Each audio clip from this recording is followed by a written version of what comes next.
C'était une barbarie absolue et vous vous dites: «Bah, dès le lendemain, on va tous pleurer». C'est logique. On va se dire: «Écoutez, en Israël, vous êtes loin de nous, mais vous n'êtes pas seuls, on est là vraiment, si vous avez besoin de nous, on est là. Voilà mon épaule. Je peux pas te donner grand-chose, mais viens pleurer». Et il s'est passé comme très souvent, quand avec Israël, c'est que dès le 8, les gens étaient en train de se dire: «Quelle va être la riposte d'Israël?» Voilà. Et ça, c'est depuis toujours. Et ça me pose un problème parce que l'empathie, elle est pas sélective. Bien, ce matin, nous avons le plaisir d'être en ligne avec Ismail Saïdi. Ismail, bonjour. Bonjour. Merci d'être avec nous ce matin. Alors, je vais vous présenter, commencer à vous présenter. Vous allez continuer à la présentation. Vous êtes, on va dire, vous êtes né en Belgique, vous êtes né dans la région de Bruxelles, vous êtes de parents marocains. Et vous êtes depuis de nombreuses années, vous avez même été policier, j'ai lu ça, vous avez été pendant plusieurs années policier dans la police belge, et maintenant, depuis plus de nombreuses années, vous êtes à la fois, on va dire, scénariste, dramaturge, vous produisez des spectacles et des pièces de théâtre, souvent, le plus souvent, autour de votre identité, on va dire d'identité musulmane, autour aussi on va dire, des problèmes liés à l'antisémitisme, parce que c'est un de vos grands chevaux de bataille. J'ai bien commencé la présentation, vous pouvez la continuer? C'est pas mal du tout, c'est pas mal du tout. Oui, oui, donc je suis né à Bruxelles, mes parents viennent du Maroc, ça vous l'avez dit, de Tanger, du nord du Maroc. Donc je suis un fils d'immigrés, j'y ai passé 40 ans de ma vie et depuis 10 ans maintenant, je vais bientôt avoir 50 ans, j'habite en France et effectivement, je dans mon parcours artistique, alors je vous fais, rapidement la genèse parce que je pense que c'est important pour les gens qui nous écoutent. Moi au départ, c'était pas du tout ça mes thématiques. Moi je voulais faire des pièces, je voulais, faire des films. J'ai d'abord commencé comme réalisateur, comme scénariste, puis je suis passé au théâtre et je voulais faire juste 2 films, voilà, parce que mon rêve, c'est de raconter des histoires. Et il se trouve qu'en 2014, j'étais en train de scroller là sur internet et je suis tombé sur une photo d'un mec qui était avec moi en classe quand j'avais 15-16 ans à Bruxelles. Là, j'en avais 38 en 2014 et il était en Syrie avec un drapeau de Daesh et une kalachnikov, sur le bras et ça m'avait un peu interpellé. J'ai commencé à faire des recherches. J'ai vu qu'il y avait énormément de gens qui étaient partis de Bruxelles, en Syrie. On était encore loin des attentats et du coup, bah, j'ai écrit un spectacle qui s'appelle Djihad et qui Mm. raconte l'histoire de 3 mecs qui partent de chez moi à Bruxelles pour aller en Syrie pour tuer du mécréant. Et en fait, sur la route, on découvre ce qui fait que chacun passe du côté obscur de la force. C'est une comédie, on rit beaucoup et puis on pleure beaucoup dans Djihad. Et j'ai essayé de créer Djihad, personne ne voulait de cette pièce à Bruxelles, personne ne voulait en entendre parler, un truc qui s'appelle Djihad et une comédie en plus. Donc j'ai créé la pièce dans une petite salle perdue au fin fond de Bruxelles et j'avais 5 soirs pour la créer, pas de moyens, machin, donc j'ai créé la pièce, on était 3 comédiens sur scène et ça se passe bien, je suis très content parce que personne me tue à la fin du spectacle, donc ça marche. La pièce est une vraie critique sur la radicalisation, mais surtout une critique sur l'extrémisme religieux, en l'occurrence le musulman, le mien, quand il écrase, ses croyants. Et donc la pièce se finit, donc on l'a créée du 26 décembre au 30 décembre 2014, les dates sont importantes.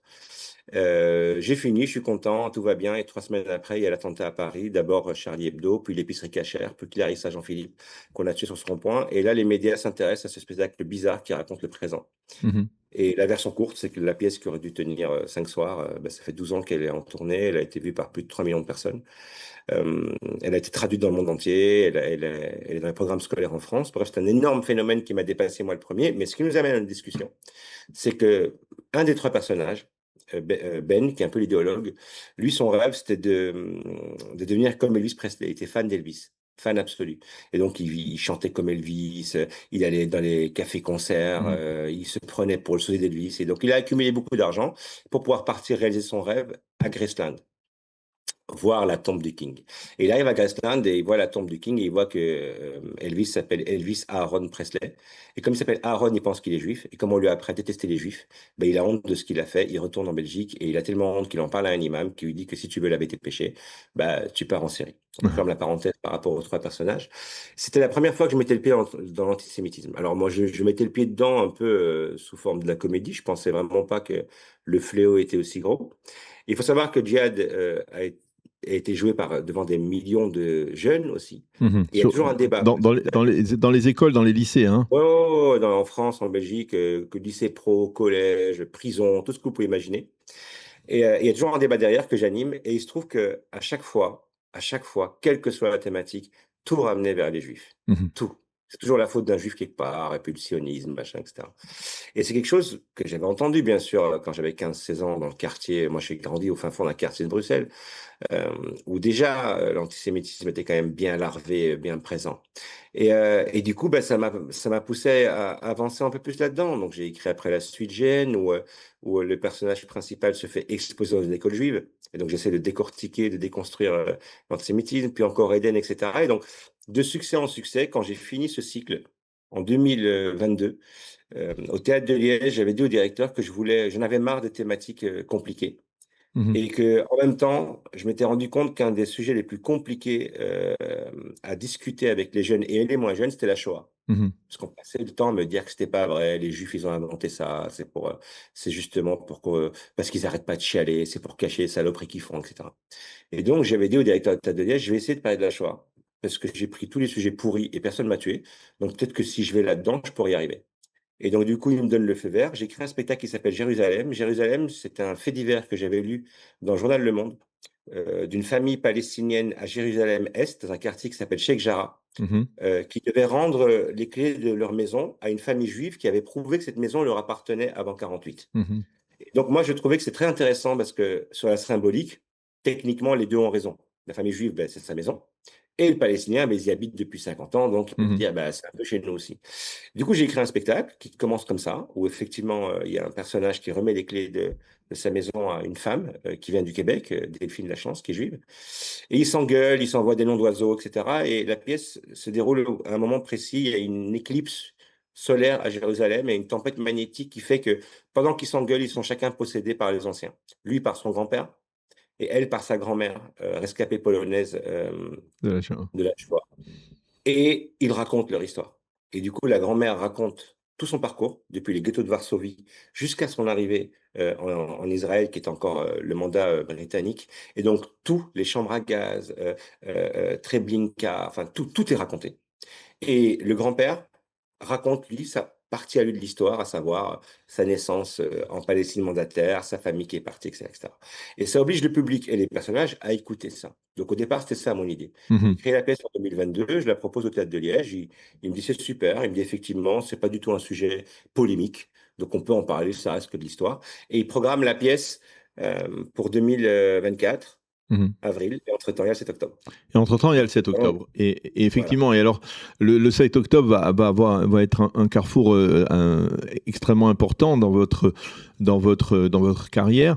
Et je vais avouer à nos auditeurs, ce qui m'a poussé à vous interroger aujourd'hui, c'est une phrase que vous avez fait partager dans une interview dans laquelle vous disiez que ce que vous ne compreniez pas, c'est pourquoi finalement l'Occident, peut-être, on va dire peut-être l'ensemble du monde, les humanistes en particulier, eh bien, n'avaient pas tendu l'épaule aux Israéliens au lendemain du 7 octobre, et que cela, d'une certaine manière, il pouvait expliquer le fait que les Israéliens soient passés relativement rapidement de la douleur du 7 octobre à la colère et même à la haine envers leurs ennemis. Alors, c'est pas courant de voir des gens qui comprennent ce genre de situation, même si on peut peut-être mettre peut-être un bémol, parce qu'il y a beaucoup d'Israéliens qui vous diront non, on n'a pas de haine, mais on a effectivement eu beaucoup de colère et on a eu souvent le sentiment de dire qu'il fallait, face à ces massacres et à ce drame, il fallait être fort, il fallait essayer de repousser les ennemis qui voulaient notre disparition. C'est-à-dire, comment vous êtes arrivé, vous, à cette conclusion? C'est important parce que c'est pas la conclusion que tous les humanistes de l'Europe bien éclairés, à laquelle ils parviennent. D'abord, pour moi, et je pense que c'est ce qui peut-être, alors je me trompe, hein, mais c'est peut-être ce qui m'aide à voir les choses avec mon regard naïf, peut-être d'enfant, c'est que pour moi, Israël, la Palestine, c'est pas l'alpha et l'oméga de ce qui se passe sur Terre. Donc ça veut dire qu'à partir du moment où c'est pas l'alpha et l'oméga de ce qui se passe sur Terre, je peux regarder la situation avec un recul qui fait que moi, je ne m'attache à aucun camp. Moi, je suis pas plus proche d'un Palestinien que d'un Israélien. C'est pas parce que le Palestinien est arabe. Moi, je suis même pas arabe. Je viens du Maroc. On n'est pas des Arabes. On a été envahis par les Arabes. Donc, c'est pas parce que le Palestinien est arabe que moi, je serais plus proche de lui qu'un Israélien. Je pense que je suis plus proche d'un Israélien qui parle français que d'un Palestinien qui parle arabe. Donc, le monde est beaucoup plus complexe. Et effectivement, le 7 octobre, donc nous, on voit ces images ici, et comme en Israël, on les voit par vagues. Donc, au début, on se dit, tiens, il y a un truc qui s'est passé. Tiens, alors, on a tellement l'habitude que dans cette région du monde, ils se tapent dessus qu'on se dit, bah, tiens, peut-être une attaque, etc. Au départ, c'est horrible à dire, mais c'était une attaque, en fait. Et puis, les heures avancent et puis on se rend compte que c'est un peu plus qu'une attaque. Et moi, ça m'a rappelé deux gros événements. Ça m'a rappelé le 11 septembre, je suis assez vieux pour l'avoir connu, Mhm. et ça m'a rappelé le Bataclan aussi, c'est-à-dire ces moments où il se passe un truc, c'est bizarre, on n'y croit pas trop parce qu'on se dit non, c'est un peu trop gros ce qu'on nous raconte, et plus on avance, plus on se rend compte que c'est plus gros que ce qu'on pensait. Et donc c'est ce qui se passe le 7 octobre. Donc nous, on a du retard par rapport à vous, donc on a les images un peu plus tard. Et on va voir sur les réseaux sociaux, et là, les images sont encore plus dégueulasses, parce qu'au début, c'était pas encore filtré. Donc au début, il y avait des terroristes de Hamas qui ont posté des vidéos, qui ont tourné très très vite. Et là, on se rend compte qu'on est sur autre chose. On est quand même sur une violence absolue. On découvre d'abord ce festival, et moi, je me dis, j'ai un gosse, c'est plus un gosse, mais j'ai un gosse de 27 ans, j'en ai un autre de 22 ans, il pourrait être dans ce genre de festival-là. Donc n'importe quel être humain, je m'en fous que ce soit des Israéliens ou des Juifs, je fais un transfert. Ça pourrait être mon gosse. Mon gosse pourrait être dans ce festival. Mon gosse pourrait avoir été abattu parce qu'il dansait, en fait, finalement. Et puis, on voit ces kibbutz. Et puis, on voit les victimes. J'ai pas vu beaucoup de victimes habillées en treillis militaire, quand même. J'ai vu une vieille grand-mère avec sa fille handicapée. J'ai vu une jeune fille dénudée, morte, ou même le respect pour excusez le terme, mais même le respect pour un cadavre, pour un défunt, pour un corps, ils l'ont pas eu. Puis j'ai entendu des phrases qui disaient j'ai tué des juifs, j'en ai tué 10 ou je sais plus combien. Donc on peut jouer la carte de géopolitique. Hein, et ça, on peut en parler pendant des heures. Mais moi, ce qui m'intéresse, c'est ce fait-là. Dans ce fait-là, c'était une barbarie absolue. Et vous vous dites, bah, dès le lendemain, on va tous pleurer. C'est logique. On va se dire, écoutez, en Israël, vous êtes loin de nous, mais vous n'êtes pas seuls, on est là, vraiment. Si vous avez besoin de nous, on est là. Voilà mon épaule. Je ne peux pas te donner grand-chose, mais viens pleurer. Et il s'est passé comme très souvent avec Israël, c'est que dès le 8, les gens étaient en train de se dire, quelle va être la riposte d'Israël? Voilà. Et ça, c'est depuis toujours. Et ça me pose un problème parce que l'empathie, elle n'est pas sélective. Et j'ai l'impression que l'empathie aujourd'hui, elle doit être sélective. Je dois être en empathie avec quelqu'un qui me ressemble, hors technique. Alors, en plus, les Israéliens me ressemblent. Mais je veux dire, je dois être en empathie avec quelqu'un qui aurait des liens communautaires ou idéologiques avec moi. Et puis, en plus, en France, on a décidé, certains partis ont décidé qu'il y avait des bons et des mauvais. Et puis, on a repris cet argument foireux que j'ai connu dans mon adolescence de l'antisionisme pour dire de manière détournée qu'on est antisémite. Mais c'est plus sexy de dire antisioniste.